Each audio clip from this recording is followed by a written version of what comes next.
And welcome back to another episode of the Fan the Flames football podcast. Kyle is unable to make it this week. He is currently, I think he might be starting in the police academy or something like that. I don't know. He's doing something different every week. Yeah, or he might be trying to win at the Crane game in the mall up in DC. Honestly, I think he was trying to break the world record for most. Anyways, we got Jeremiah and James here with me. Every single week that Kyle misses, we're going to try to come up with something goofy just to troll him for not making it. But this week's pod, we're going to go through the win that everybody felt like it was a loss on Saturday. That was kind of the mood after the win over Akron. And then we're also going to go and preview the ODU game, which is right now could be seen, in most coach speak eyes, coach speaks words rather, it's the most important game of the week because it's this week. So ODU on the road, possibly in some torrential downfall of rainfall. So that's going to be interesting to see how that affects the game. But with all that being considered, James, Jeremiah, how are you guys doing? Let's start with you, Jeremiah. What are you thinking since you had to go help someone propose on Sunday? So now you're able to join and open up that was me, not Jeremiah. I said James. Yeah, I said James. James. Okay. Oh boy, we're already in a mess. Welcome to the mess. It's all right. It's all right, James. Yeah. You're up. Yeah. So I think a lot of people are a lot more down on this game than I am. I see it as obviously there were some things that didn't go well. Like JB played well the first half. He fell off a cliff in the second half. Hampton came in, gave him a little bit of a spark, got another touchdown, put the game away. And the defense, they let up points, but I think it was a lot of the fact that in the second half, they were just on the field a lot. There were 2 long media timeouts in a span of 15 minutes, and it looked like they got a lot of energy back, and from that point on, they didn't let them score again. So I don't have an issue with how the defense played, honestly. I think they played a lot of zone, so I was confused about that because number 7 kept getting open. But in general, I think the defense did really well. They were who we know they are. They played well. They held them to 12 points. Also, really quick before I switch to offense, I have to make a note of the 55-yard field goal that was attempted by Akron, and yes, why? Yes. During pregame, me and Jeremiah were sitting there, and he attempted one from 45, and it did not make it there. Why did you send him out there for a 55-yarder? It was the funniest thing I have seen in a long time. I loved it. So, can I just say that field goal attempt was not even in the same zip code as the uprights? Yeah, it didn't even hit the end zone. It literally hit the ground before the end zone. So bad. Yeah, it was bad. I know. But now coming to the offense, I think their first couple drives they did really well. They changed the pace. They ran the ball well. They passed the ball well. But Akron, I think, got JB's number, and they started blitzing every play. And I love JB, but he sucks with pressure. And in the second half, he just couldn't complete a pass. So I think putting Nate Hampton in definitely freed up the running game even, because obviously the second play that he's in, Day bust a long one because they didn't blitz. They didn't know. They didn't have enough scouting on Nate to know if he was going to throw or if they were going to run. And obviously he only passed the ball once, and that was called back for a holding, but he did what he needed to do. He was a change of pace, and I think it was a good thing for the game. And here's the thing. In the grand scheme of things, the win is huge because Salter got to rest a week with his groin injury. He didn't force himself to go out there and postpone him playing at his full potential again. He got to rest, heal up, and be ready. So I don't know what his status is for this week, but I would believe he's probably going to play. I think in the grand scheme of things, it was a great thing because CJ Daniels came back. He got some reps. TJ Green, he still didn't get any reps, but against Wake Forest, he suited up and had a knee brace on. This week, he didn't even have a knee brace on. So the team is getting healthier. So I am excited for this next week against ODU. Hopefully, especially if there's going to be rain. I think they'll incorporate all three running backs to just keep pounding the ball. So I'm excited for where this team is headed. And I think this week, while it didn't look pretty, they got the win. They did what they needed to do, and they're getting healthier. Jeremiah, you did not help your friend propose this past Sunday, and you missed the Twitter space. So what is your opinion? I did miss the Twitter space, and I apologize for that. No, it's no big deal. My visits to Lynchburg are always super chaotic because I try to see everybody and spend a lot of quality time. And I actually got to see two friends that I haven't seen in at least a year. So it was nice to see those guys.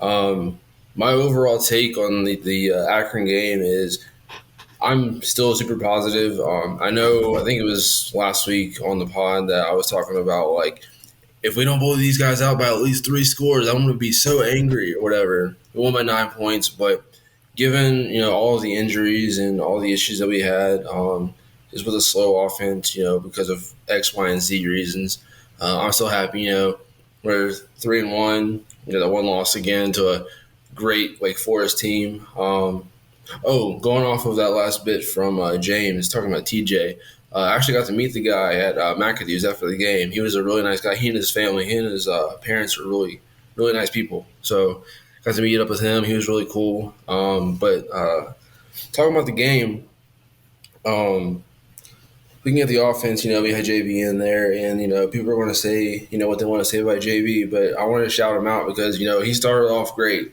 I think he threw, 2 touchdowns, he was throwing them in there. He had some really good passes there to start off with. I know one of y'all mentioned, the guys on Akron's defense were able to kind of get into his game a little bit and blitz a little bit more, get some pressure on him. And a little bit later in the game, there was a little bit more struggle on the offensive side, and we got to adjust that with Hampton coming in, and then some solid running back plays from Day and Shedro and all that. So I was really happy to see that. And then, of course, I'm always high on this defense. 12 points in a game is nothing. I'd be happy with 12 points per game. And to think that they held them to 6 for most of the game, and they got like a garbage time touchdown. So I'll take that. I'm happy with that. I'll take that any day of the week, every single week. So I'm really excited where this team is going. Can't wait for next week. Yeah, that's great. That's great. It was frustrating, with some aspects. I feel like I've got all my thoughts out on the Twitter space, but,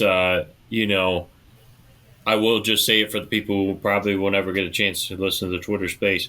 JB struggled mightily in the second half. I mean, I know you guys emphasize on this, but one of the things that frustrated me was the fact that Nate only threw 1 pass.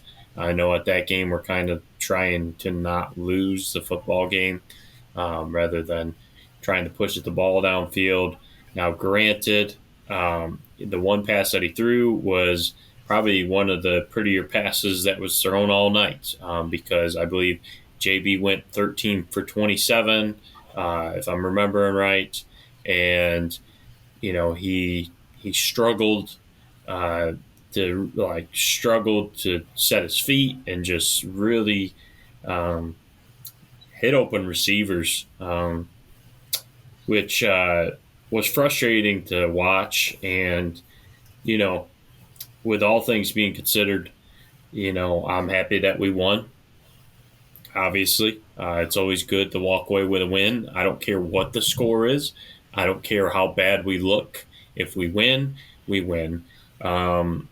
So that's all that matters. We're now only 3 games away from being bowl eligible, which, if we can get them in these next 3 games, that would mean that we basically have nothing to lose. So, what were you're going to say something, Jeremiah? Yeah, I think we're going to have to go for 7 at this point because what is it? 3 games away is Gardner Webb, right? So that would be the 6th win, wouldn't it? Oh, yes. Actually, no. Hold on. I'm sorry. I forgot that would count. My fault. Yeah. That You're would good. count. You're good. I'm sorry. Don't feel bad about yourself.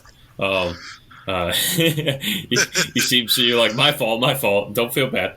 Yeah, I'm gonna yeah. go We get one FCS that counts right. as a Yeah. That's it. Hence why Ian wants it like that in the Right. future, but that's another conversation.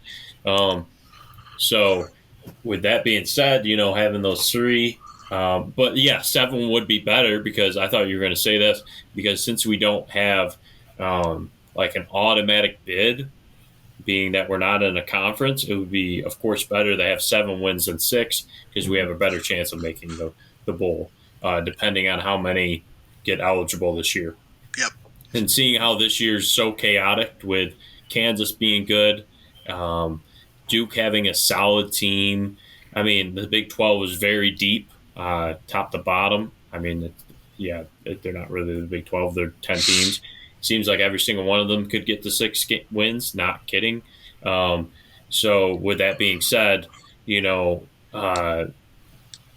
I think that getting to 7 would be great, but of course getting 6 and then going right into that BYU game.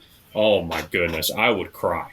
I would cry. You're going to literally the day we beat Gardner Webb, that podcast after, I am going to be so happy if we're at 6 wins. That would be the happiest I've ever been because going 6-1 into BYU is the second best case scenario. Obviously, you want to go undefeated, but the fact that we didn't get blown out against Wake in that one game that we lost is so great. It's just like, wow. I don't even know what I mean, I'm going to cry for sure. That's for sure. That's one thing I'm going to do. Tears of joy because the way that this season has gone has been so unpredictable, and there's so many injuries that the Flames have been riddled with. It's just frustrating to see. It's made a game like Akron more difficult. And one thing I will say to put it on the pod as a thing is not that I told you so, but if you guys listen to like my podcast back in the preseason, in the off season, when I talk about Akron, I literally said these guys are going to be a lot better than what people are going to project them. I even said that. I was like, DJ Irons, I've seen him play. I remember him coming out of the high school ranks. He's a very talented quarterback. And on top of that, Joe Moorhead is a very talented coach. He's one of the best offensive minds in football, bar none. And to be honest, if he would have had a better stint at Mississippi State, he probably would have gotten an even better job than Akron. It's actually a shame, no offense to Akron, that he didn't get a higher level G5 job. I don't know why people didn't try to go after him. I mean, I think there might have been a little bit of the stipulation of course, Mario Cristobal had to leave Oregon to. I don't know if I don't know if what the timeline is, but I think Mario Cristobal leaving Oregon to go to Miami caused Joe Moore had to have to leave Oregon as well. So he had to go find a job. So I think it might have been, probably was the best job at the time, and he didn't want to go back down to the FCS level. But with that being said, this team is going to contend in the MAC. You heard it here first. That MAC East is not very good at all. Now, they got some pretty strong teams like Kent State and Ohio and Miami, Ohio. But this Akron team, do not be surprised if they're top 3 in their division by the end of the year. They got a lot of talent. That Daniel George kid was a 4-star wide receiver. He played at Penn State. I saw him. His first ever catch in college football was a 98-yard touchdown to the house. So like and it was from the current Penn State quarterback, Sean Clifford. He threw it to him. It was garbage time against actually a MAC team, I believe. I think it might have been Ohio or something. So funny thing, now he has to play against them year in and year out. I mean, I think he only has one more year, but still. So this team is very talented, and that's the tallest backfield in the FBS, I think. DJ Irons 6'6", Cam Wiley 6'2". That's a big backfield, and Cam Wiley's super talented. So is Jackie's Shockey Lewis or Luis. He's a fantastic receiver. Came from Pitt. There's a lot of talent on Akron. So yes, it wasn't very pretty, but Akron deserves a lot more praise than what they were getting beforehand. They again played two Power 5 teams in Michigan State and Tennessee. And Tennessee, I think, is a top 5 team in the country right now. The way that they're playing with Hendon Hooker, they have a chance to be really, really good. And if they could get a win against Alabama, who knows what's going to happen? Because guess what? It's at Neyland this year, and Alabama isn't as strong as they used to be. So, like, the fact that Akron lost to Michigan State and Tennessee, I mean, yeah, they had the battle for St. Francis, but, I mean, you never know with the first game of the year. You can always struggle, but especially as a new team like they are. So that's my whole thoughts. That's me praising Akron. It's not to be like, oh, I told you so, when it's not also to be like, oh, well, I mean, we can get away with how poor we played, but that just should kind of speak volumes to this team that they can grit it through a very tough team that's underrated, extremely underrated. So, with all that being said, James, Jeremiah, do you guys raise your hand if you have anything else to add to Akron? All right, don't raise hands. We're moving on to ODU. Let's forget about that game. Again, if anything, I'll add this. Happy we won. 3-1. Now we're going to ODU. And the Monarchs, I tell you what, they're going to be ready for us. They're going to be ready. These guys, I bet you, now since they played Virginia and Virginia Tech, and they beat one of them, I mean, they're like, oh, who's next? Who's next? And to be honest, this ODU has some pretty good talent on their team. Their defense is pretty solid. They've held Virginia to 16 points, and then Virginia Tech to 10 or something like that. And I know Tech's 17. struggling. Was it 13? It was 20-17 was the final. 17? Okay, 17. So, it's not like, Tech's very, explosive offensively, but at the same time, you still got to go out there and stop Power 5 players at the end of the day. So, James, we'll head to you first. What's your thoughts on this game? Yeah, this game, I think that ODU, at the end of the last season, played really well. They won 5 straight games to make a bowl game, and then they got smacked in the bowl game. But, we know that they can win. We know they have talent. Wolf, their QB, played really well at the end of last season. He's been pretty good this season. Their tight end, Zach Kuntz, went off last year. He has not done so really this year. He's had one decent game. But he is a very tall, athletic tight end that is going to go get some jump balls if they get in the red zone. He's a guy that Liberty, they're gonna have to key in on him, because if they get down there, he's there. Ali Jennings, their receiver, he's a transfer from West Virginia. He is a very good receiver. 1,000-yard receiver last year. He's on pace so far this year. Their offense is very legit. Blake Watson, he's been banged up. He's their starting running back. If he plays, he had almost 300 carries last year, which never happens in college football. He is a workhorse. If he plays, he's another guy they're going to have to key in on. They, as I say, their offense is really good. Their defense, I think, is where they struggle. They do have some good players on in the back end of their defense, but their defense is not on the same level as their offense. So I think in terms of a matchup, I think we match up very well with them. In a sense that our defense is very good to slow down their offense, and our offense is not as great as their defense. But with Salter back there, I think they're a really good offense. Even without Salter, I think that our offense can put points up on their defense. I'm not sure what to think of the offense without Salter yet, just because we only saw Hampton for a drive. But just knowing that they may choose to sit him out another week. Like, I don't think it's what they're going to do, but if they do, I think that it's honestly a really good game for that, because it's going to be super wet. It's going to be the remnants of the hurricane.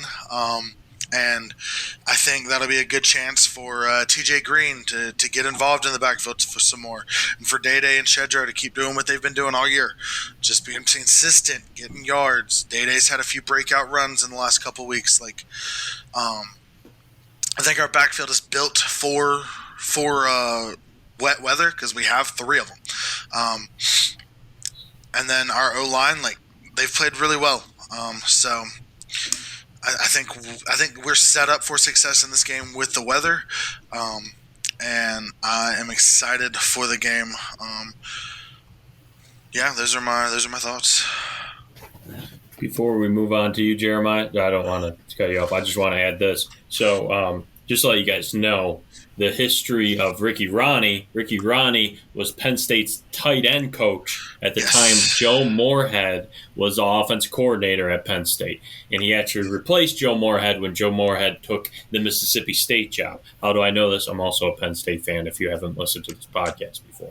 So they're now, like I've said before, my number two. But still, I know a lot about Penn State. So it's actually really crazy that we played the head coach of Akron, who was the offensive coordinator. Now we're playing the guy who he eventually got replaced by, and is his protege, literally. So they're going to be similar styles, is also what I'm getting at when it comes to their schemes, their play calling, their tendencies. Joe Moorhead, don't get me wrong, I was very happy when Ricky Ronnie left Penn State, because he was a good offense coordinator, but he was not great or elite, even some could say, like Joe Moorhead. So, it was a downgrade when we were like, oh. And when he left, I was like, okay, good.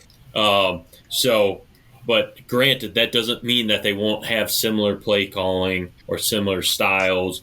And so, what I'm also saying is Akron is a very good preparation for what we're going to see at ODU. So, Jeremiah, you now have the floor with those facts. Thank you for that. So, man, I've got so many thoughts buzzing around my head about this game. I'm not going to be able to articulate them all. I know that this is going to be a really, really tough matchup, honestly, because it's at ODU. I know weather's going to play a huge effect on this game. And this is a team that, like you said, they beat Virginia Tech.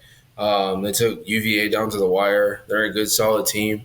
They're going to want revenge, obviously, for the last two meetings that we had, where we just absolutely throttled them in Williams Stadium. So this is just going to be on their turf. They're going to want that revenge, and they're going to want that, how Virginia Tech started this season. They're going to want that our state mentality.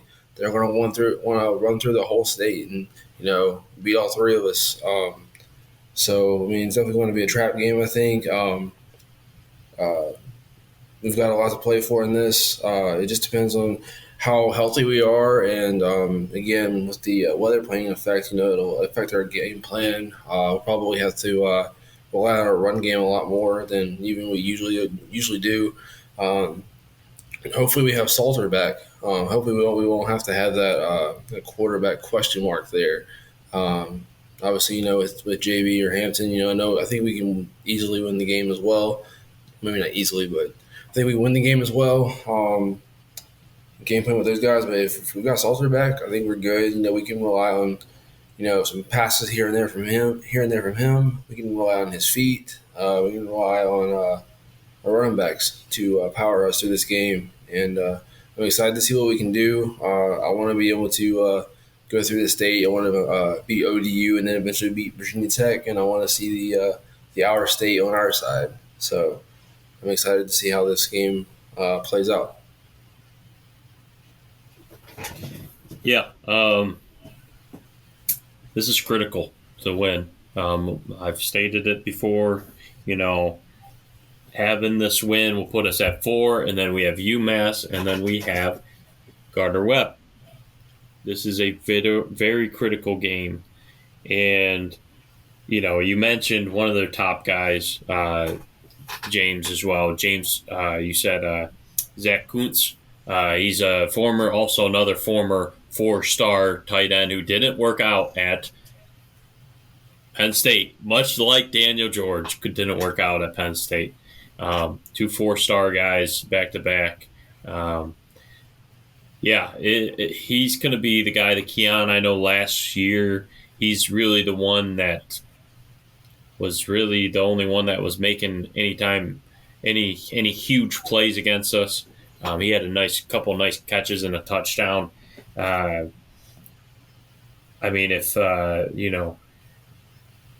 If this turns out to be a game where we have to run the ball, I'm hoping not just that Caden is back. I know, shout out to us who've read John do a fantastic job with Caden. Caden was seen to be in practice. He seems to be moving well. But at the end of the day, I don't know if it's going to rain, if Caden's going to make up. He's going to obviously be a threat with his legs, but we're still going to have to lean on guys like Day and guys like Shedro and TJ. Hopefully he'll get some run time as well. But also Nasir Watkins and Jacob Bodden coming back. Those are 2 guys that are key to this offense. And they've been getting practice. I don't know how much they're getting, but it looks like they're doing normal reps, so that's good. So if those guys are on the pathway to being active for the game along with Caden, I think there's a very good chance we could literally run away from this game with how good our offense can be just running the ball. Now, mind you, I'm a little bit nervous, of course, because I want to see us continue to throw the ball, because I do think, even though, having guys like Day and, like I said before, it's still, at the end of the day, I want to see Caden's development, and playing against a team like ODU is huge. Yes. So having a team out there, rather, that he can just continue to look through his reads, and because, again, the door is going to come knocking when the last 5 games of the year are against 3 Power 5 teams, and they're probably going to be, out of the 3, 2 of them ranked, and one of them is going to be very difficult, because guess what? Virginia Tech fans are going to show up. And, I don't think as much as we all expect, but at the end of the day, they're going to show up, and so is, I think, even BYU fans. I think they're going to even show up. So playing games against those teams who are going to have a nice fan base traveling along with them for home, we need this game, number one, because we want to get bowl eligible before BYU, but we also want to continue to develop Caden passing-wise, because you can't beat a ranked team by just running the ball. You just can't. Not in this type of scheme. Not where we're at yet with the program. This offensive line has been greatly improved, and they're continuing to improve. But I still, even with how talented Day is, you can't be one-dimensional. That's where I'm going with us. You can't be one-dimensional. We're not Army. We're not Navy. We're not Air Force. We're not old Georgia Tech, where you can get away with running that type of stuff. Because we don't run it. That's the crazy thing. So, those are the type of schemes that you can run the ball all day. But I mean, we're not built as a spread team or even as a pistol team to be running that much. Yeah. As many running backs as we have to open up the passing game. So even with a game like this, you're kind of like still gonna have to throw the ball a little bit.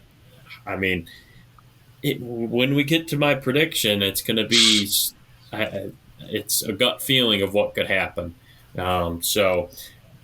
Jeremiah, you can go first. Any last thoughts for this game? Yeah, you kind of touched on some stuff that I was going to bring up about like Nasir Watkins and Jacob Biden coming back. That's going to be huge because you could obviously tell even from this last game where we were talking about with Akron, having some offensive downfalls, having those guys not being able to switch in and out. I think we had 7 guys that we were like going in and out with. And I think Freeze said that he's really comfortable with 9, and the team is really comfortable with 9. So I know that's going to play a significant role in this game as well. Another question I was going to ask about y'all's opinions. You talked a lot about how we can't be one-dimensional in this game, but considering the weather, rain and all that, the hurricane coming in, it's obviously going to play an effect on ODU's offense as well. Obviously, they're probably a little bit more apt to playing in close to that type of weather. But it's probably going to play an effect on their offense as well, which I think our defense can play up to. So I think that's going to be a huge factor. It's going to be really interesting. I can't really say I'm looking forward to seeing that effect, but it's going to be interesting to see just how much the weather is going to play a factor in this game. So Yeah, I agree. I think here's the thing. I think that we're going to see a similar game plan to the game against UAB because it was raining all game during UAB, and we definitely still passed the ball. And I think having that game plan again and just like letting Caden rip it with a wet ball. Like if he gets more confident in that, then like man. If it's dry, he's going to be that much more confident. He's like, hey, I can get it to these receivers even when it's wet. So when he actually starts a game and it's dry again, like I think like that'll be huge for the offense. So I completely agree with Ben. Like I don't want to get one dimensional. I think we can win this game if we get one dimensional. Because I think they're going to be in the same boat. Because as good as a QB as Wolf is, I don't think he's on Salter's level. Like I think if we end up having to get one-dimensional, like they're going to be in the same boat. Because they know who they have at running back. If Blake Watson is playing, I know he's been banged up, but if Blake Watson is playing, he is their workhorse.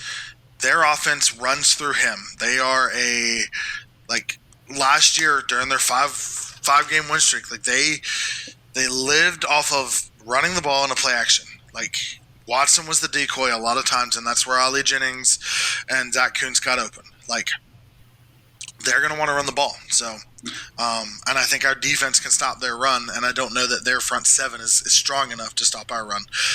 But yes, I do agree with Ben. I want to pass the ball because I think that'll be huge for Salter to develop more, to gain more confidence, like in his ability and his arm strength. Because as he said, moving forward, like BYU is going to be a huge test in 4 weeks. Like, there's no sense or buts about it. Like, in 4 games from now, like, BYU is going to be a tough test at home at Williams Stadium. And I think if he plays this week, it's the first step towards, like, him being confident and trusting himself to perform well in that game. Jeremiah, predictions for the game. I've been sitting here thinking about that one. Shoot. I'm going to go. Kind of want to be a little bit different than the score we already had, but I'll go ahead and go say 24-10 Liberty. James, prediction. Yeah, I think that Liberty, if they show up, they perform their scheme, they'll win pretty easily, and I think they're going to do that. I honestly think the Akron game was a little bit of a wake up to them. Like, hey, they got to stay disciplined in all areas. So I think they're going to show up and they're going to win 28-10.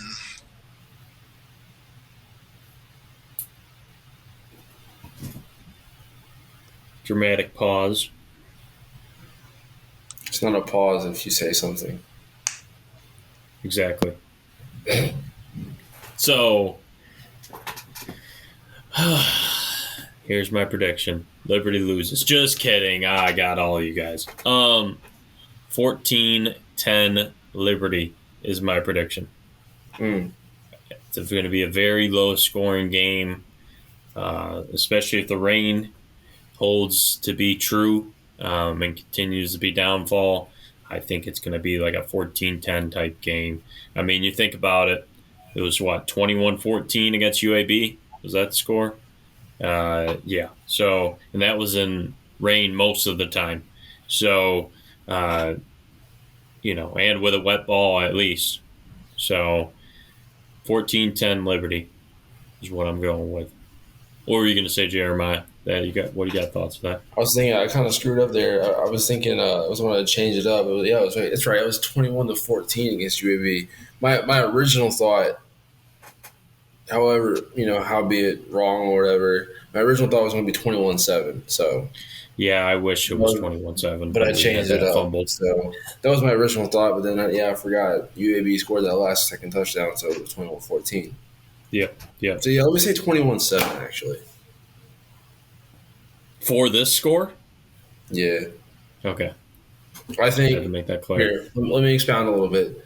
Yep. I think it'll be 14-7 or something like that, close for most of the game, and I think that we really, last 5-6 minutes of the game, touchdown to ice it. Cool. Yeah, I think if we actually had nice weather for this game, and if it turns out to be at least somewhat clear, I think we could win like 28-10. And that's what you said, right? James was 28-10. Yeah, that's what I said. So, and heck, it could even be more than that. I think this offense could really get crazy with Caden in there. You just never know, but I just have a weird feeling that it's going to be like 14-10. Liberty wins.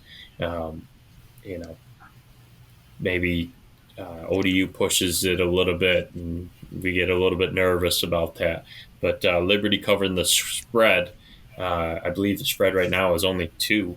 I just looked that up. So, road favorites. So, yeah, I mean, that's my prediction. So, you guys have anything to add? All right, cool. Again, to all the listeners, thank you for listening. Give James and Jeremiah a follow on Twitter, and myself as well at FTF Football Pod. And I hope you guys have a blessed day, and go Flames. Go Flames.